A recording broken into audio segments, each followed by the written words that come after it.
여보, 오늘도 야근이야? 남편의 거짓말을 들으며 나는 휴대폰 화면을 켰다. GPS가 보여주는 위치는 회사가 아닌 모텔이었다. 37번째. 그리고 함께 들어간 여자는 내 쌍둥이 언니였다. 언니, 우리 민호 오빠도 소개해 줄게. 3년 전 천사처럼 웃으며 언니에게 남자친구를 소개했던 그날. 언니는 이미 민호에게 반했고 나는 아무것도 몰랐다. 결혼식 날 축하한다며 웃던 언니의 얼굴. 그 뒤에 숨겨진 질투를. 그리고 2년 후 모텔에서 손을 잡고 나오는 두 사람을 직접 목격했을 때 나는 결심했다. 복수를. 천사였던 나는 그날 악마가 되기로 했다. 처음 민호를 만난 건 회사 근처 카페였다. 우연히 같은 건축 프로젝트 관련 미팅에 참석했다가 인사를 나눴고 그렇게 자연스럽게 가까워졌다. 민호는 차분하고 진중한 사람이었다. 말수는 적었지만 내 이야기를 귀 기울여 들어줬고 진심 어린 조언을 아끼지 않았다. 사귄 지 6개월쯤 됐을 때 나는 민호를 언니에게 소개하고 싶었다. 언니, 우리 민호 오빠 한번 만나봐. 정말 좋은 사람이야. 지연 언니는 늘 그랬듯 상냥하게 웃으며 고개를 끄덕였다. 그래, 우리 지우가 그렇게 좋아하는 사람이면 당연히 만나봐야지. 언제 시간 되는지 물어봐. 주말 저녁 명동의 작은 이탈리안 레스토랑에서 셋이 만났다. 언니는 평소보다 화장을 진하게 했고 새로 산 원피스를 입고 나왔다. 민호는 처음 보는 언니에게 정중하게 인사했다. 안녕하세요. 강민호입니다. 지우한테 이야기 많이 들었어요. 저도요. 지연이에요. 우리 동생이 오빠 이야기 정말 많이 하더라고요. 언니는 부드럽게 웃으며 민호의 눈을 바라봤다. 그 시선이 조금 길다는 생각이 들었지만 나는 대수롭지 않게 넘겼다. 언니가 민호를 마음에 들어 하는 것 같아 오히려 기뻤다. 식사 내내 언니는 민호에게 이것저것 물었다. 일은 어떤지, 취미는 무엇인지, 주말엔 주로 뭘 하는지. 민호는 성실하게 대답했지만 그의 시선은 늘 내게 향해 있었다. 언니 곁에 앉은 나를 바라보며 미소 짓곤 했다. 오빠, 우리 지우 잘 부탁드려요. 헤어질 때 언니가 민호에게 건넨 말이었다. 언니의 목소리엔 묘한 감정이 섞여 있었지만 나는 그게 뭔지 알지 못했다. 그날 이후로 언니는 자주 우리를 만나자고 했다. 주말마다 연락이 왔다. 지우야, 오빠랑 같이 영화 보러 갈래? 언니도 요즘 심심해서. 오빠, 이번에 새로 생긴 레스토랑 진짜 맛있대. 우리 셋이 같이 가요. 민호는 처음엔 부담스러워했다. 둘만의 시간을 갖고 싶어 했으니까. 하지만 나는 언니가 외로워 보였다. 33인데 아직 연애 한번 제대로 못 해본 언니가 안쓰러웠다. 오빠, 언니도 우리처럼 좋은 사람 만났으면 좋겠어. 그러면 넷이서 더블 데이트도 하고 그러면 재밌잖아. 민호는 내 손을 꼭 잡으며 말했다. 지우는 정말 착해. 언니를 그렇게 생각하다니. 하지만 민호는 몰랐다. 언니의 시선이 점점 노골적으로 변하고 있다는 걸. 언니가 민호를 바라보는 눈빛에 묘한 집착이 담겨 있다는 걸. 사귄 지 1년이 되던 날, 민호는 청혼했다. 한강공원에서 해질녘 무릎을 꿇고 반지를 내밀었다. 나는 눈물을 흘리며 고개를 끄덕였다. 좋아, 오빠랑 결혼할게. 그날 저녁 나는 언니에게 전화를 걸었다. 언니, 나 오늘 처음 받았어. 수화기 넘어 잠시 침묵이 흘렀다. 그리고 언니의 목소리가 들려왔다. 그래, 축하해. 지우야. 정말 축하해.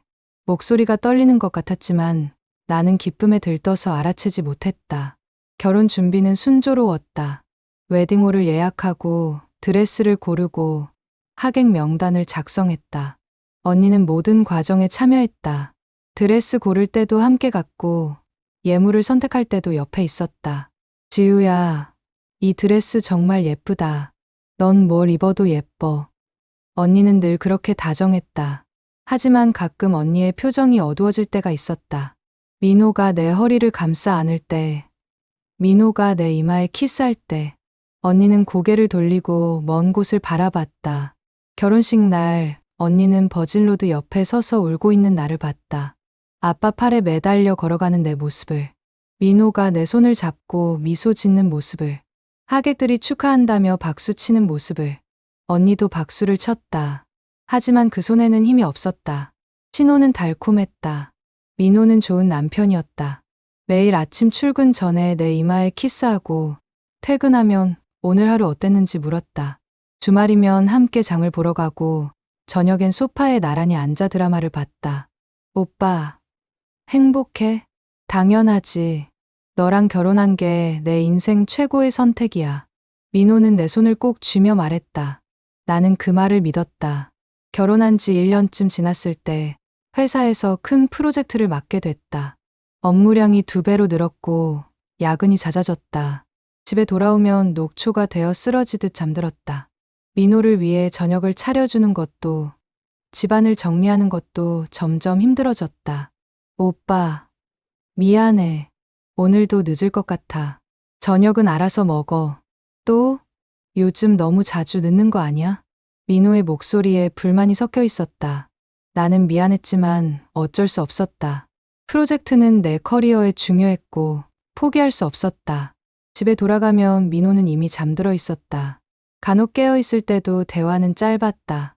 오늘 힘들었어. 응. 저녁은 먹었어.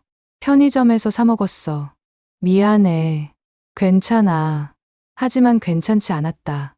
우리 사이에 보이지 않는 벽이 생기고 있었다. 민호는 점점 말이 없어졌고 나는 점점 지쳐갔다. 그때 언니가 나타났다. 민호에게 먼저 연락을 한 건 언니였다. 오빠, 요즘 지우 너무 바빠 보이던데 괜찮으세요? 네, 그냥 그래요.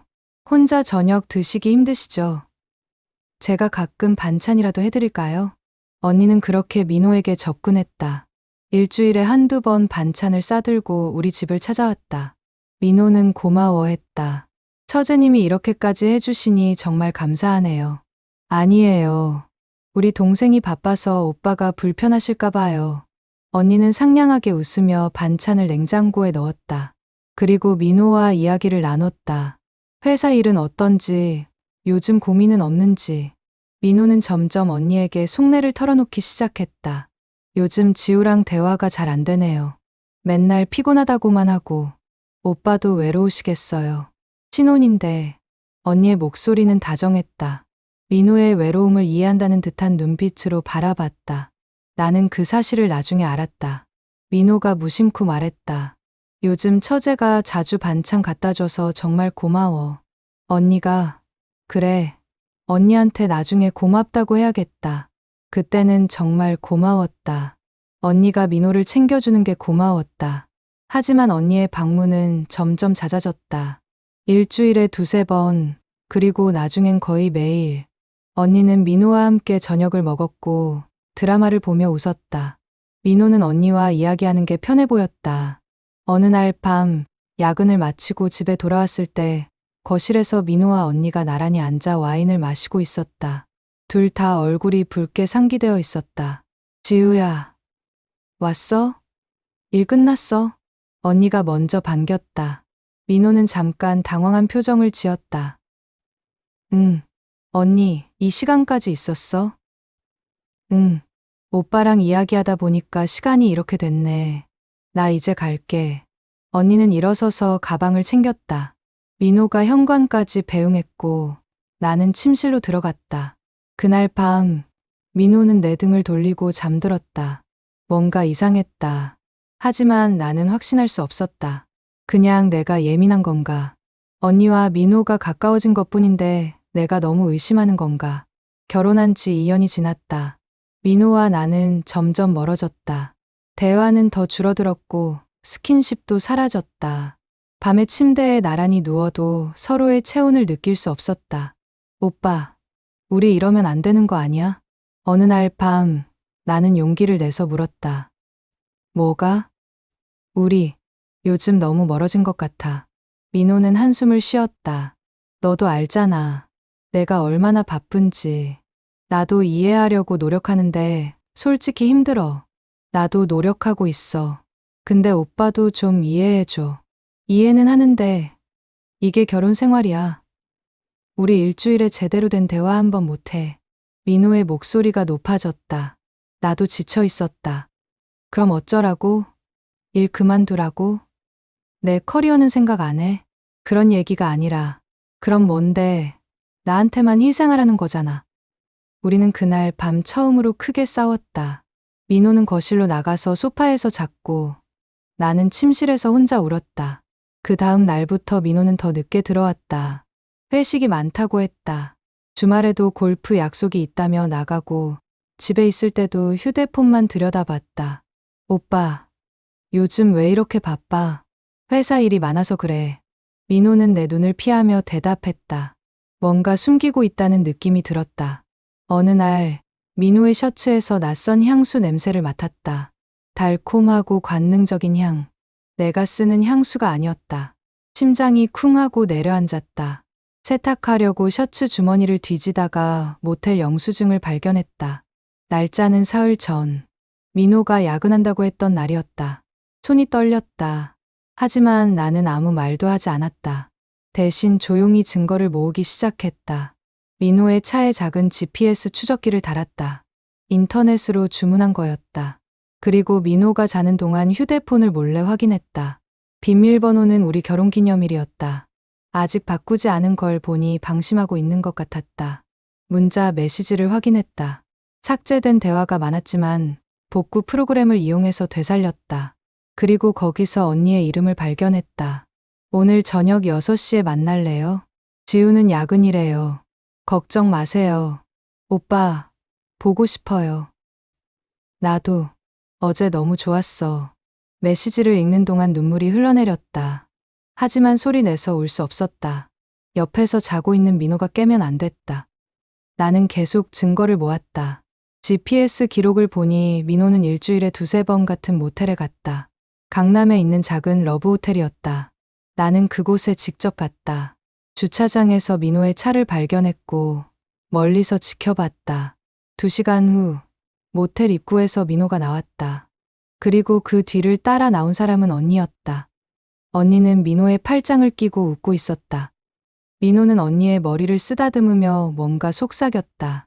둘은 주차장에서 한 번 더 키스하고 헤어졌다. 나는 그 장면을 휴대폰으로 촬영했다. 손이 떨려서 화면이 흔들렸지만 두 사람의 얼굴은 선명하게 담겼다. 집으로 돌아와서 침대에 누웠다. 눈물이 나오지 않았다. 대신 가슴속에서 차가운 무언가가 끓어올랐다. 세상에서 가장 사랑했던 남편, 세상에서 가장 믿었던 언니, 그 둘이 나를 배신했다.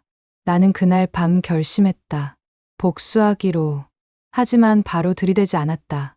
더 많은 증거가 필요했다. 더 완벽한 복수를 위해서 나는 계속 모르는 척했다. 민호에게 다정하게 대했고 언니에게도 평소처럼 연락했다. 언니, 요즘도 오빠 잘 챙겨주고 있어? 고마워. 응, 걱정 마. 내가 잘 챙기고 있어. 언니의 목소리는 여전히 상냥했다. 하지만 이제 나는 그 가면 뒤에 진짜 얼굴을 알고 있었다. 민호와 언니의 분류는 계속됐다. 석 달, 6개월, 1년. 나는 그들의 만남을 하나하나 기록했다. 문자, 메시지, 통화 녹음, 모텔 출입 영상, 신용카드 내역까지 전부 복사했다. 그러는 동안 나는 다음 단계를 준비했다. 민호 회사에 신입사원으로 들어온 윤서아라는 여자가 있었다. 28살, 밝고 예쁜 여자였다. 회사 회식 자리에서 한 번 본 적이 있었다. 나는 우연을 가장해 서아에게 접근했다. 회사 근처 카페에서 마주친 척하며 커피를 함께 마셨다. 서아 씨, 우리 남편이 회사에서 잘하고 있나요? 네. 팀장님 정말 일 잘하시던데요. 후배들한테도 친절하시고. 그렇구나. 남편이 요즘 회사 일로 힘들어하는 것 같아서 걱정이었는데 나는 서아에게 민호가 요즘 스트레스를 많이 받는다고 후배들이 잘 챙겨줬으면 좋겠다고 부탁했다. 서아는 친절하게 알겠다고 대답했다. 그 다음부터 나는 교묘하게 민호와 서아를 자주 만나게 만들었다. 민호에게 서아가 업무 관련해서 도움이 필요하다고 넌지시 말하거나 서아에게 민호가 저녁 추천해줄 만한 식당을 안다고 귀띔했다. 그리고 서아에게 거짓말을 흘렸다. 우연을 가장한 통화에서 사실은 말이야. 서아 씨한테만 하는 얘긴데 우리 부부 사이가 요즘 안 좋아서 곧 이혼할 것 같아. 네. 그게 무슨, 남편이 요즘 나한테 관심이 없어. 아마 마음이 떠난 것 같아. 서아 씨, 혹시 회사에서 남편이 다른 여자한테 관심 보이는 거 본 적 있어요? 아니요. 전혀요. 그렇구나. 그럼 다행이다. 나만 혼자 예민한가 봐. 나는 일부러 슬픈 목소리로 말했다. 서아는 나를 위로했고, 민호를 더 잘 챙겨주겠다고 했다. 서아는 착한 여자였다. 민호를 도와주려고 자주 야근을 함께 했고, 회식 자리에서도 민호 옆에 앉았다. 민호는 처음엔 경계했지만 점점 서아에게 마음을 열었다. 젊고 밝은 서아는 지영과는 다른 매력이 있었다. 지영과의 관계에서 죄책감을 느끼던 민호에게 서아는 새로운 탈출구였다. 나는 민호와 서아가 가까워지는 걸 지켜봤다. 회사 근처 카페에서 둘이 마주 앉아 웃는 모습, 퇴근 후 함께 저녁을 먹는 모습, 모두 촬영했다. 석 달쯤 지났을 때 민호와 서아는 연인처럼 가까워졌다. 아직 신체적 관계까지는 가지 않았지만 감정적으로 깊이 연결돼 있었다. 그때 나는 지연에게 익명의 문자를 보냈다.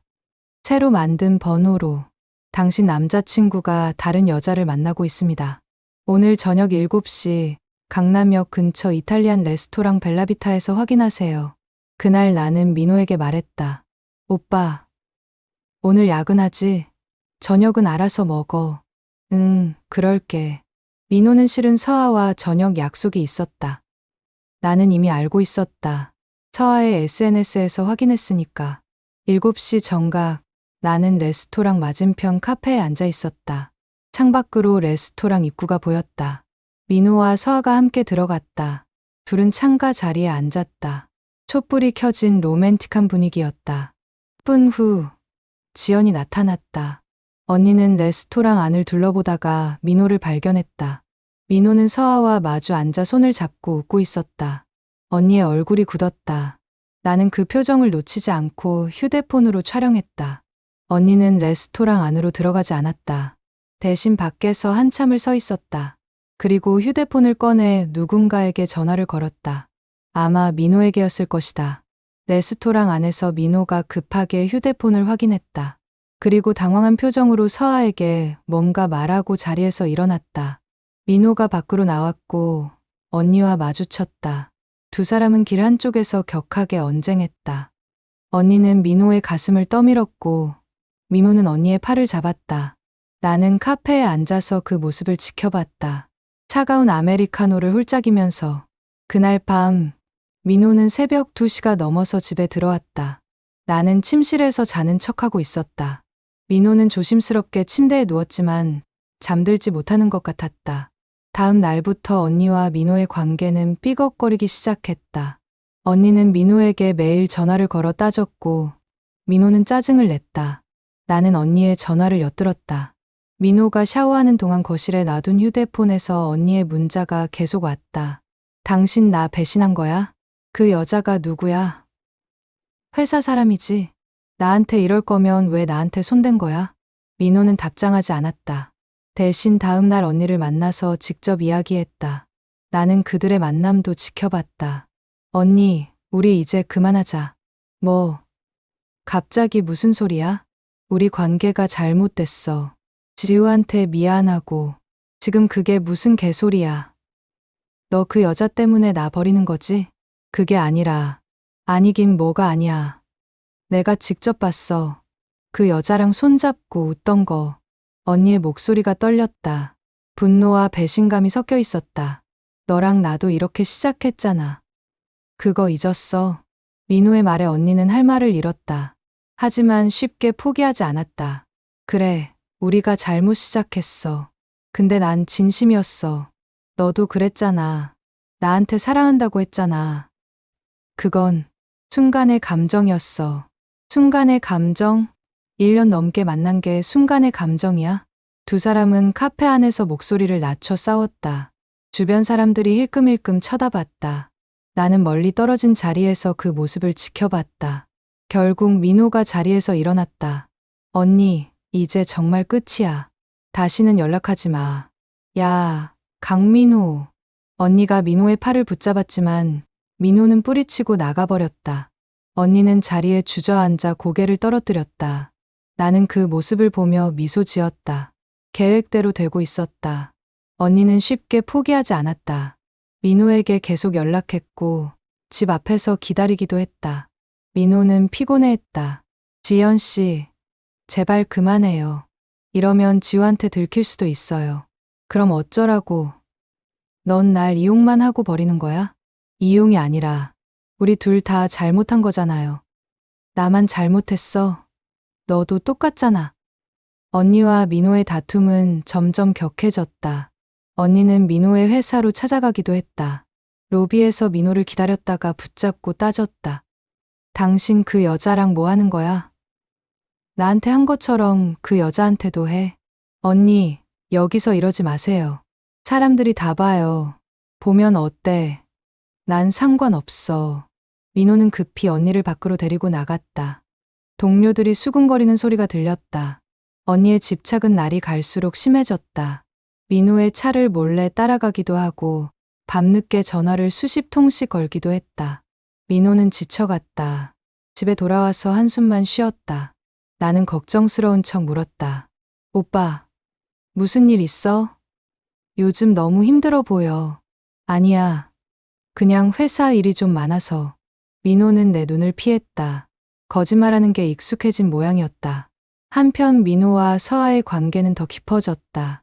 언니와의 관계가 파국으로 치달으면서 민호는 서아에게서 위안을 찾았다.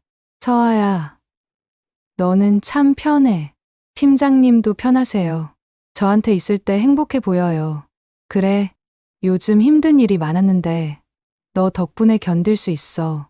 민호는 서아에게 자신의 결혼 생활이 불행하다고 말했다. 아내와는 이미 마음이 멀어졌고 곧 이혼할 거라고 거짓말했다. 그럼 이혼하면 우리 제대로 만날 수 있는 거예요? 그럼 그때까지만 기다려줘. 민호는 서아의 손을 꼭 잡았다. 서아는 행복한 표정으로 고개를 끄덕였다. 나는 그들의 대화를 녹음했다. 민호의 차에 녹음기를 숨겨뒀으니까. 석 달이 더 지났다. 언니와 민호의 관계는 완전히 끝났다. 더 정확히 말하면 서로를 증오하는 관계가 됐다. 언니는 민호에게 복수하고 싶어 했다. 나에게 민호의 불륜 사실을 말하려고도 생각했을 것이다. 하지만 그러면 자신의 죄도 드러나니까 망설였다. 민호는 언니를 귀찮은 존재로 여겼다. 전화도 받지 않고 문자도 읽지 않았다. 언니가 집 앞에 나타나면 무시하고 지나갔다. 나는 그 모든 걸 지켜보며 증거를 모았다. 이제 충분했다. 복수할 준비가 끝났다. 어느 토요일 저녁, 나는 세 사람을 우리 집으로 불렀다. 민호에게는 말했다. 오빠, 오늘 저녁에 언니 오기로 했어. 오래간만에 가족끼리 모이자고. 지연 씨가. 알았어. 민호는 당황한 표정이었지만 거절하지 못했다. 언니에게는 문자를 보냈다. 언니, 오늘 저녁 우리 집으로 와. 할 얘기가 있어. 언니는 바로 답장했다. 무슨 일인데? 와보면 알아. 서아에게는 전화를 걸었다. 서아 씨, 오늘 저녁에 우리 집으로 올 수 있어요? 남편이 서아 씨한테 할 이야기가 있대요. 네. 갑자기요? 응, 중요한 일이래요. 꼭 와줬으면 좋겠어요. 서아는 잠시 망설이다가 알겠다고 했다. 저녁 7시 언니가 먼저 도착했다. 민호는 거실에서 텔레비전을 보고 있었다. 언니와 민호는 서로를 쳐다보지 않았다. 앉아, 언니. 저녁 곧 준비할게. 응. 언니는 소파에 앉았다. 분위기가 어색했다. 7시 30분 초인종이 울렸다. 서아였다. 문을 열자 서아가 환하게 웃으며 들어왔다. 안녕하세요. 그 순간 거실의 분위기가 싸늘하게 식었다. 민호는 얼굴이 창백해졌다. 언니는 서아를 보더니 눈을 부라렸다. 저 여자가 왜 여기 있어? 언니가 나에게 물었다. 목소리가 날카로웠다. 다 이유가 있어. 일단 앉아. 나는 침착하게 말했다. 서아는 상황을 파악하지 못한 채 어리둥절한 표정으로 서 있었다. 저기, 무슨 일이에요? 앉으세요. 서아 씨. 나는 서아를 식탁 옆 의자로 안내했다. 네 사람이 식탁에 둘러앉았다. 나는 천천히 태블릿을 꺼냈다. 그리고 테이블 한가운데 놓았다. 오늘 다 같이 볼 게 있어서 불렀어. 지우야, 이게 무슨... 언니가 불안한 목소리로 물었다. 민호는 아무 말도 하지 못했다. 나는 태블릿 화면을 켰다. 첫 번째 영상이 재생됐다. 모텔 주차장. 민호와 언니가 차에서 내리는 모습. 손을 잡고 모텔로 들어가는 모습. 2시간 후 나오는 모습. 언니의 얼굴이 하얗게 질렸다. 민호는 고개를 떨어뜨렸다.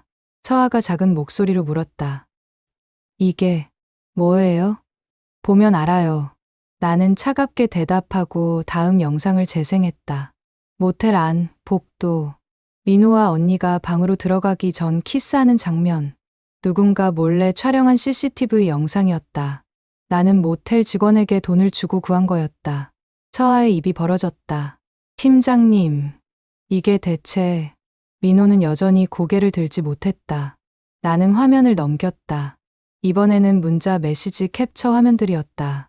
민호와 언니가 주고받은 수백 개의 메시지. 노골적인 내용들이 가득했다. 오늘 밤에 보고 싶어. 나도. 지우는 야근이래. 어제 정말 좋았어. 나도. 다음엔 더 오래 있자. 서아는 메시지를 읽으며 눈물을 글썽였다. 팀장님, 결혼하셨잖아요. 그것도 처제분이랑. 서아야, 이건... 민호가 변명하려 했지만 나는 그를 막았다. 아직 끝나지 않았어. 다음 화면은 민호와 서아의 영상이었다. 레스토랑에서 손을 잡고 있는 모습. 회사 근처 카페에서 다정하게 이야기하는 모습. 민호가 서아의 머리를 쓰다듬는 모습. 이번엔 언니가 소리쳤다. 뭐야, 이게... 너 이 여자랑도 만난 거야? 민호는 대답하지 못했다. 나는 마지막 영상을 재생했다. 민호와 서아의 대화 녹음이었다. 이혼하면 우리 제대로 만날 수 있는 거예요? 그럼 그때까지만 기다려줘. 녹음이 끝나고 침묵이 흘렀다. 서아가 떨리는 목소리로 말했다. 사모님, 이혼하신다고 들었어요.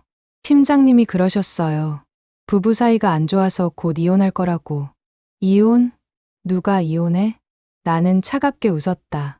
서아 씨, 우리 부부 사이 아주 좋아요. 이혼할 이유가 전혀 없죠. 이 사람이 거짓말한 거예요. 서아의 얼굴이 일그러졌다. 배신감과 수치심이 뒤섞인 표정이었다. 그럼 저는 이용당한 거예요? 그렇죠. 나는 서아를 바라봤다. 서아 씨는 피해자예요. 이 남자가 기혼자인 걸 숨기고 접근했으니까. 근데 알아야 할 게 하나 더 있어요. 뭔데요? 이 남자가 서아 씨를 만날 때도 우리 언니랑 불륜 중이었어요.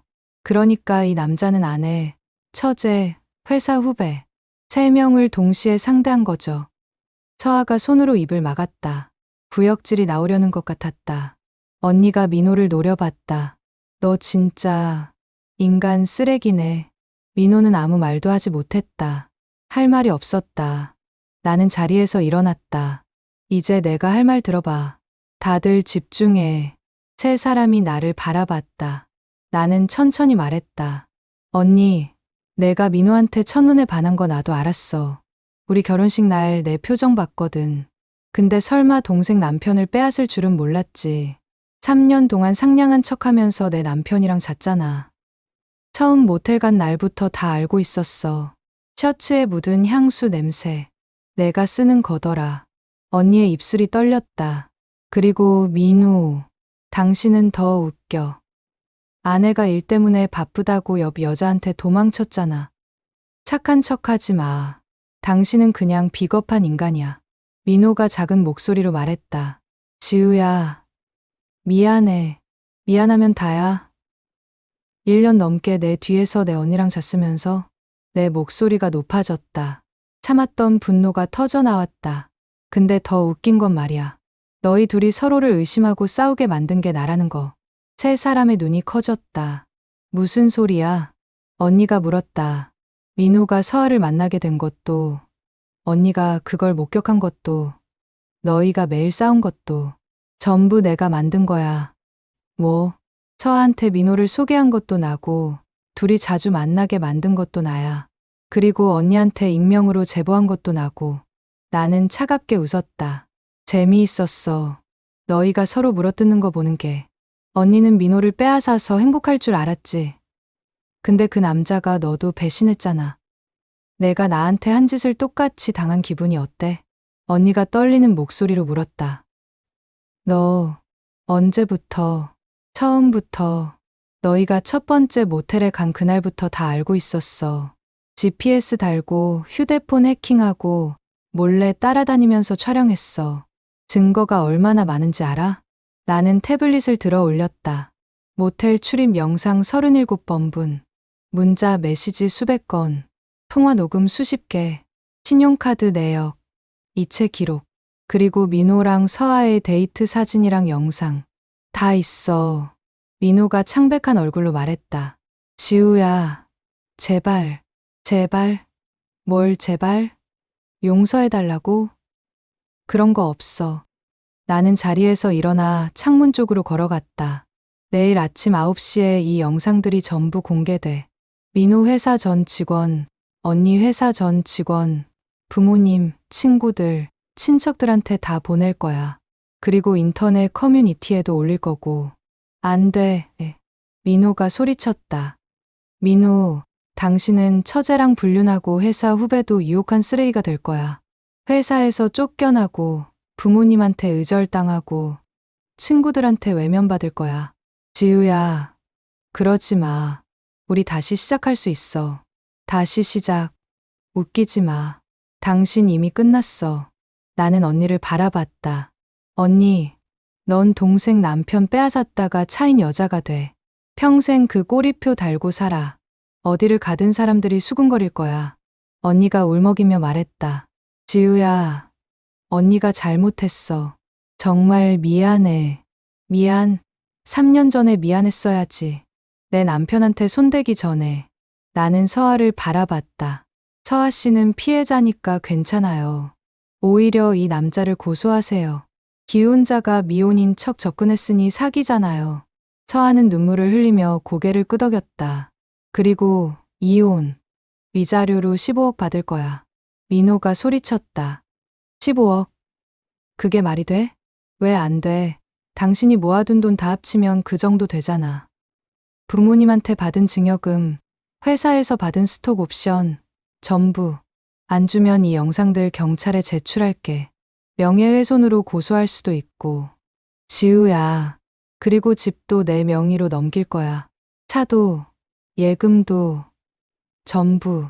당신 손에 남는 건 아무것도 없을 거야. 나는 문 쪽으로 걸어갔다. 지금부터 정확히 12시간. 내일 아침까지 생각할 시간 줄게. 내 조건 받아들이고 조용히 이혼할 거면 연락해. 거부하면 영상 전부 공개할 거고. 선택은 당신들이 해. 지우야. 제발 한 번만. 나가줘. 다들. 나는 현관문을 열었다. 세 사람은 비틀거리며 일어났다. 언니가 마지막으로 나를 바라봤다. 지우야. 언니 정말. 나가. 나는 차갑게 말했다. 언니는 눈물을 흘리며 밖으로 나갔다. 민호와 서아도 뒤따라 나갔다. 문을 닫고 나는 거실 소파에 앉았다. 손이 떨렸다. 가슴이 두근거렸다. 하지만 후회는 없었다. 이제 시작일 뿐이었다. 그날 밤 민호에게서 문자가 왔다. 알았어. 내 조건 다 받아들일게. 제발 영상만은 공개하지 마. 나는 답장하지 않았다. 대신 변호사에게 연락했다. 이혼 소송 준비해 주세요. 증거 자료 다 보내드릴게요. 일주일 후 이혼 조정이 시작됐다.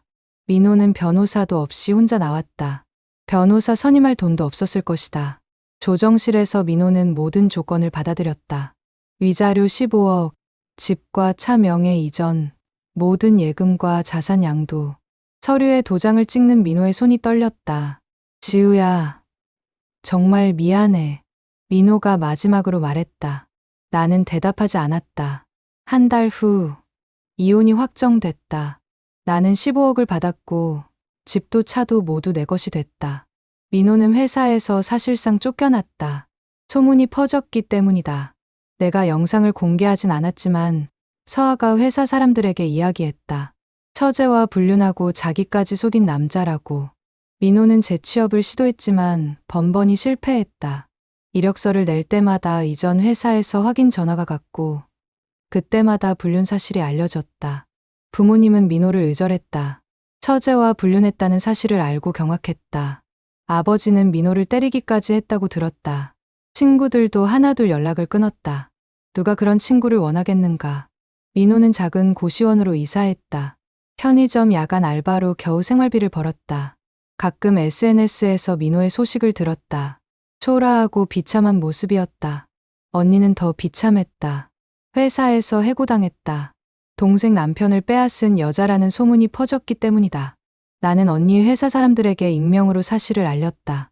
언니의 얼굴은 인터넷 커뮤니티에 올라갔다. 누군가 언니를 알아보고 글을 올린 것이다. 댓글엔 비난이 가득했다. 동생 배신하고 남편 빼앗다니 인간이야? 저런 년은 평생 혼자 살아야 해. 쌍둥이인데 어떻게 그럴 수가 있지? 언니는 SNS 계정을 모두 삭제했다. 하지만 소문은 계속 퍼졌다. 부모님은 언니를 의절했다. 아버지는 언니를 보지도 않으려 했고 어머니는 울면서 언니를 내쫓았다. 내가 어떻게 동생한테 그럴 수가 있니? 엄마, 나도. 나가. 다시는 얼굴 보이지 마. 언니는 작은 원룸으로 이사했다. 재취업은 불가능했다. 이력서를 내도 면접 기회조차 오지 않았다. 언니의 과거가 검색되면 다 나왔으니까. 결국 언니는 편의점 야간 알바를 시작했다. 한 달에 100만 원 남짓 받으면서 근근히 살았다. 나는 가끔 언니가 일하는 편의점 앞을 지나갔다. 멀리서 언니를 봤다. 머리는 푸석푸석했고 얼굴은 수척했다. 예전의 상냥한 미소는 사라지고 지친 표정만 남아 있었다. 언니는 나를 보지 못했다. 나는 그냥 지나갔다. 처하는 민호를 고소했다. 기혼자가 미혼인 척 접근해서 감정적 피해를 줬다며 손해배상 청구를 했다. 민호는 돈이 없어서 합의할 수밖에 없었다. 3천만 원을 서아에게 지불했다. 빚을 내서 서아는 회사를 그만뒀다. 더 이상 그곳에서 일할 수 없었다. 민호 때문에 생긴 소문이 괴로웠으니까. 나는 서아에게 연락해서 사과했다. 서아 씨, 제 남편 때문에 피해 보셔서 정말 죄송해요. 아니에요. 사모님 잘못이 아니에요. 그래도 제가 서아 씨를 이용한 것도 사실이에요. 미안해요. 서아는 잠시 침묵했다. 사모님, 저도 어리석었어요. 기혼자인 줄 알았어야 했는데. 아니에요. 서아 씨는 피해자예요. 나는 서아에게 500만 원을 송금했다. 위로금이었다. 서아는 처음엔 거절했지만 결국 받았다. 나는 새 아파트로 이사했다. 강남에 있는 깨끗하고 넓은 곳이었다. 15억 중 일부로 샀다. 회사에서는 승진했다. 프로젝트를 성공적으로 마쳤고 상사에게 인정받았다. 부장으로 올라갔다. 친구들은 나를 걱정했다. 지우야, 괜찮아? 이혼하고 힘들지? 아니, 괜찮아. 오히려 홀가분해. 진짜.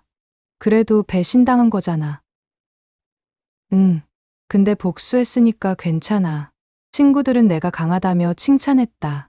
나는 웃으며 고개를 끄덕였다. 하지만 밤이 되면 가끔 눈물이 났다. 혼자 발코니에 서서 야경을 바라보며 와인을 마실 때면 가슴 한구석이 텅 빈 것 같았다. 민호와 처음 만났던 날, 손을 잡고 한강을 걸었던 날, 결혼식 날 버진로드를 걸으며 행복에 겨워 울었던 날, 그 모든 순간이 거짓은 아니었을 텐데 나는 정말 행복했는데 작은 목소리로 중얼거렸다.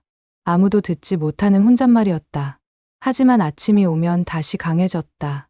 눈물을 닦고 화장을 하고 웃으며 출근했다. 아무 일 없다는 듯이. 지우는 결국 행복을 찾았습니다. 배신한 언니와 남편은 각자의 지옥에서 후회하며 살아가고 있죠. 이 이야기는 단순한 복수극이 아닙니다. 신뢰와 배신, 그리고 그 대가에 관한 이야기입니다. 사랑하는 사람의 배신은 칼보다 깊은 상처를 남깁니다. 특히 가족이라는 이름으로 가장 가까운 사람이 배신할 때 그 고통은 상상을 초월하죠. 민호는 일시적인 유혹에 넘어가 모든 것을 잃었고 지연은 질투심에 눈이 멀어 동생과 가족, 그리고 자신의 인생까지 파괴했습니다. 불륜은 절대 정당화될 수 없습니다. 순간의 선택이 평생의 후회가 됩니다. 여러분은 이 이야기를 어떻게 생각하시나요? 지우의 복수는 정당했을까요? 아니면 지나쳤을까요? 여러분의 생각을 댓글로 남겨주세요. 구독과 좋아요는 더 좋은 이야기를 만드는 큰 힘이 됩니다. 다음 이야기도 기대해 주세요. 감사합니다.